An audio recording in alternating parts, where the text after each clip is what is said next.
In today's episode, we're going to talk about why making $100,000 a year isn't enough anymore. This recording includes subtitles so you can follow along at your own pace. Why is it that so many people reach that six-figure income they've been chasing for years, only to discover they still feel financially stressed? They did everything right.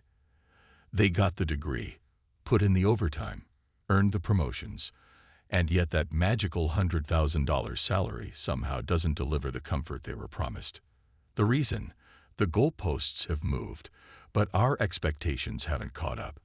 And when you understand why six figures doesn't feel like six figures anymore, you can stop blaming yourself and start making strategic adjustments.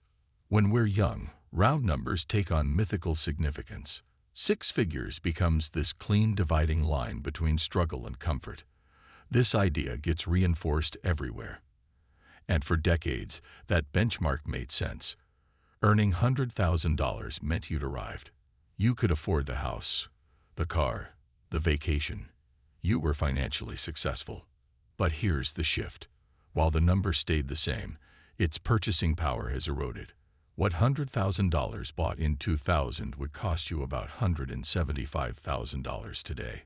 Through inflation, skyrocketing housing costs, healthcare expenses, and educational debt, that six-figure income simply doesn't stretch as far. We've internalized a dangerous mismatch. The expectation that $100,000 should feel abundant when it increasingly feels like just getting by. This reality gap sabotages your financial confidence. When you finally hit that number and discover it doesn't transform your life, it doesn't feel like an economic problem. It feels like a personal failure. So instead of recognizing a systemic shift, you blame your spending habits or your inability to manage money. Your financial optimism starts to erode. You work harder, convinced that maybe $120,000 or $150,000 will finally deliver what $100,000 was supposed to. You protect the illusion that the next income level will solve everything instead of confronting the fundamental reset in what financial comfort actually costs today. That's the trap. While you're focused on hitting higher income targets, the path to financial comfort isn't just earning more, it's restructuring how you think about what you earn. And the longer you chase higher numbers without this recalibration, the more exhausted you become. Eventually, you realize that the six-figure salary that was supposed to eliminate financial stress has instead created a different kind, the stress of unfulfilled expectations. You still worry about money, retirement still seems uncertain, major purchases still require careful planning. You still feel financially vulnerable, despite reaching the milestone that was supposed to change everything. This is where the financial identity crisis sets in. You've achieved what previous generations would consider remarkable success, yet you don't feel successful. You wonder if everyone else with your income is secretly struggling too, or if you're uniquely bad at managing money. So how do we fix this? The first step is to stop identifying $100,000 as the automatic marker of financial success.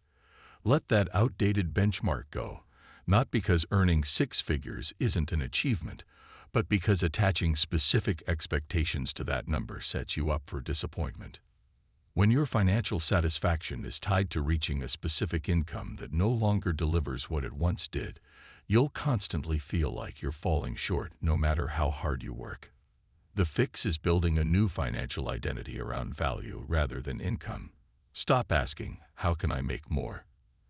and start asking, "How can I maximize what I already make?" Stop measuring success by income alone and start measuring it by your freedom, options, and security. Adjust your expectations to match economic reality while finding creative ways to stretch your purchasing power. Yes, it's challenging to accept that $100,000 isn't what it once was. But the greatest financial stress comes from clinging to outdated expectations that reality can no longer fulfill. If any part of this resonated with you, if you felt that disconnect between your income and your financial comfort, leave a comment about what stood out. Sometimes understanding the pattern is the first step to breaking it.